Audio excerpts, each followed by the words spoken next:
Welcome back. My guests today are all revealing how their faith has been a grounding force in their lives, not only in good times, but of course, in the tough times too. My next guests play a father and daughter on screen, but are a power couple off. You know Tamela and David Mann from Tyler Perry's Meet the Browns, a role that earned David an NAACP Image Award, and roles that have reprised on the current spinoff called Assisted Living. Tamela is a Grammy winner for her song God Provides, and last spring she made headlines for breaking Billboard's record for the most gospel airplay #1s with her hit He Did It For Me. And this year the couple who met in high school are celebrating 34 years of marriage. But let me tell you, today it's a very powerful show for us, and we're learning today while their fans were watching a couple on top of the world. Behind the scenes, Tamela and David's relationship was recently challenged by a struggle David was silently hiding. And now for the first time on national television, David and Tamela are here to talk about this deeply personal journey where they had to rely on faith first. Please welcome Tamela and David Mann to the Tam.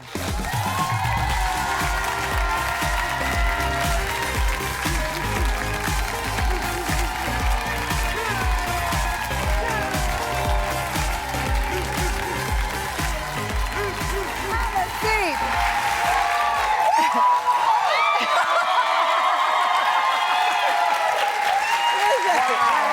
First of all, not you coming out coordinating in colors. That's what 34 years of marriage is.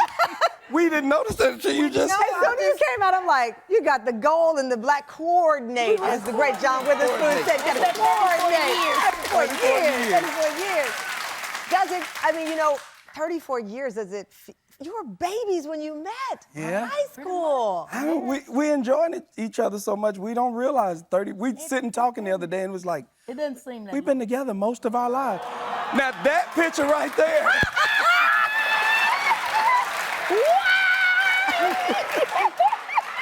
Let's go. They done embarrassed us. Who are those babies? We don't know. But look how far we come. Listen, all the Thank God same- for work. I told her. And David did my hair right there. That was called a freeze. Oh, yeah, remember the freeze? Don't tell nobody He was that. doing women's hair then. And look, I got the part and everything. I know. That's when you had hair, baby. Yeah. I'm looking at this picture and I'm thinking, wow, what were their dreams? I think it was just to love each other and take care of each other at the time. Yeah. Because we didn't know, and we were singing together even early then, but it was like to have a family, because both of us grew up in a one-parent home, not a two-parent home. So we were trying to do things differently that didn't happen really with us. So that was one of the goals. I guess if I can sum it up in one word, just looking at that and thinking back, survival. Survival. Yeah. And then you get this life that you couldn't have ever imagined. You are superstars. You're not only entertainers, you are stars of TV shows. Everybody knows your name. And I didn't know until recently that you, for 2 years, were battling depression. Every time, even when you walked out, you're smiling, she's regal, you've got the finger in there smiling, but you've been hiding so much behind that smile. They would ask me, are you okay? Yeah, I'm good. I'm a fixer. Let me fix it. I'll fix everything. Everything is good. Everything is fine. As long as everybody else is good, I'll figure it out on my own later. That was literally killing me. When did you know something wasn't right, if that's the way to put it? I don't know. I just know one day I realized I don't feel right. And something is off. And the only way that I could find relief was I would go in my office and just go to sleep. And that's the only time I just could feel good. You've not talked about this I publicly. have not talked about it. This is the first time. Why is it now the time? Why is it now? Because of the stigma that we have on it as black men. As a community. And quite honestly, I was embarrassed. You were embarrassed? I was embarrassed. I was ashamed because, I'm David Mann. I make the world laugh. But once I started to see how much I could help people with my story of depression, because that is something that I wouldn't wish on my worst enemy. What did it feel like in those dark days? Like that, and I want to say, if I could say this real quick, he looked unhappy. So I kept asking the question. So you saw it. You It's saw like the I light. could see that something was there, but I wouldn't have put that on it. I would have never said that about him. You would never thought it was depression? No, never. What would did have you dreamed think that. it was? I was just, how you just have a moment like you get tired, fatigued, because when we go, and it's like so much. He's thinking of what's next. When we're all asleep, he up thinking about what we about to do. So you thought maybe burnout? Yes, like tired. I said, it's like I was drowning, but nobody knew I was drowning. The only way people were gonna realize that I was, okay, Yes, cool. Yeah, it's touchy for me because I haven't shared it with anybody. I said, the only way people were gonna realize that I was drowning is if I completely drowned. And I was like, wow. And I can't say anything to anybody because I gotta make sure you're fixed. I gotta make sure you're good. I gotta make sure everybody's good. And it just hit me. And I was like, I need to see a therapist. But then I know the stigma for our neighborhood, you don't need to go to no therapist. You ain't going up there and telling nobody your business. Well, especially when you are someone who leads with your faith, people say, well, pray about it. Yeah. Yes. And I did. But that's and not I prayed and I prayed, and when I got up, I still felt miserable. Yeah. So, like I describe it, I say if I was having a heart attack, they would have taken me to a heart doctor. Yeah. If I had liver problems, they would have taken. I say, so now I'm having some mental health issues. I need to seek professional help. Yeah. That's a beautiful point because people will tell you if you have a heart condition, go to see a doctor. You can pray and go see someone who has an expertise in this. Yeah, because the house of prayers help. The house of prayers help, meaning like your church, your pastor, or people that you talk to. But it's nothing wrong. We realize there's nothing wrong with going and talk to somebody. I told him, I said, first of all, I was devastated. My heart was just in crumbles because I was like, what? What is happening that you're not telling me? So I felt really just like helpless because I was like, so it's like night after this, y'all. It's like I was constantly, you okay? I said, don't give me the generic answer, good. I said, because a lot of us, and he was like, I know how to put the face on. I was like, don't give me the mask. Tell me seriously, where are you? Where are you and how can I help you? I was determined to not allow the enemy to destroy my husband, my relationship, and what he has.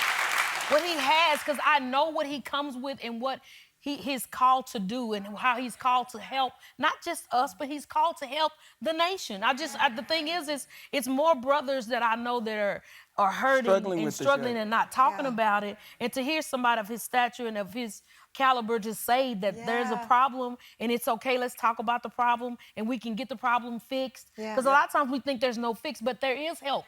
Yeah. And we're called to be helpers.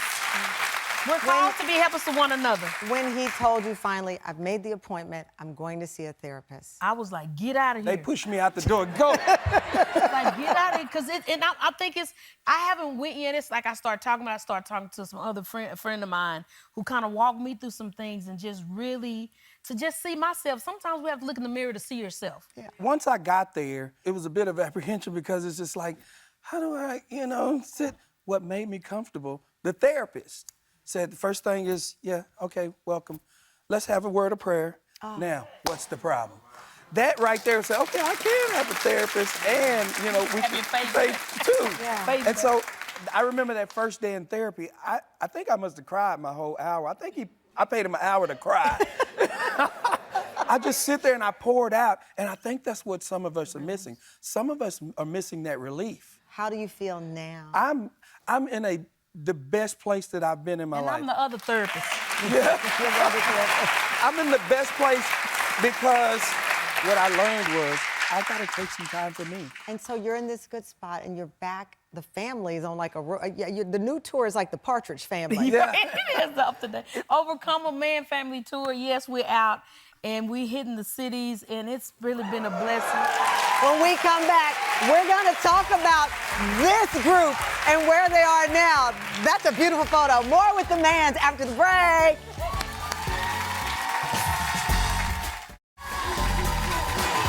Welcome back this out, we're talking about faith and the incredible journey it can take us on. I'm back with gospel superstar Tamela Mann and her award-winning husband, actor and comedian David Mann. You know, we've been talking about David's battle with depression, but more important, your ability to use your faith and the help of therapy to now no longer hide this, and you're talking about it openly. Right. You tell a bunch of guys you're gonna go to a therapy session, I'm not coming. Right. But I do it right in the middle of a stand-up set. I talk to them about my struggle with depression. And I literally, as I look in the audience, I can see a lot of, wow, me too. Me too. Me too. That's why I'm willing to share it publicly now and just like, I can help the world with this stuff. I love it. I love it. And you know, they say you have to meet people where they are, and you're meeting them with humor and with heart. Now you're on the tour. Can I see this picture of this gorgeous family again? Come. Okay, let's go in order. David Jr. David Jr. David Jr. is how old now? David Jr. is 34. 34. Uh-huh. Yeah. 34. 34, that's right. Sure. You don't know how old your kids are? No, he won't be 34 until this November. Oh, yeah. So 34 soon. 34, 35, 35. Me, that's Daddy. This Tia's the baby, she's 32, and Portia is 36. Gosh. I love it. And you and remember all the ages and names. That's very good. That's a good sign. Now, my family also was... And we have Sonia, my niece that we we adopted. Sorry, She's 48. And grandchildren. And 8 grandkids. A whole bunch of them. 8 grandchildren. Yeah. You are in such demand, Tamela, the color purple. Oprah Winfrey requested that you be in this new version of the color purple. Okay. Oh my God. What David told me, he got the call. He was like, Sam, they want you to be a part of it. And Oprah is fighting for you to play this role, which is First Lady. And I was like, you kidding me? Yes. But it was so amazing. And then when I filmed it, y'all, she came out to see me film my parts. And she stayed, I mean, the whole time. And it was like amazing to just have somebody I ain't gonna cry, just in your corner. Yeah. It's just a blessing to have somebody in your corner. It is. And I'll tell you, and that's the thing, and I will say it, and as we say with our faith, I'll tell you, I was in a broken moment the first season of this show, and I called her. And it was like the angel, hello? I was like, she answered. It's like she is a guardian angel of so many people. She is so graceful with us. I asked her on set, do you ever get tired of this? She said no. No.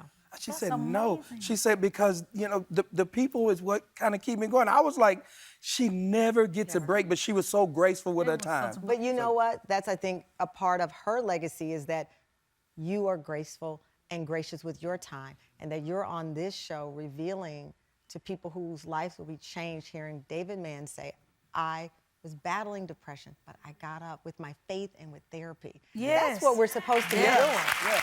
I'm an overcomer.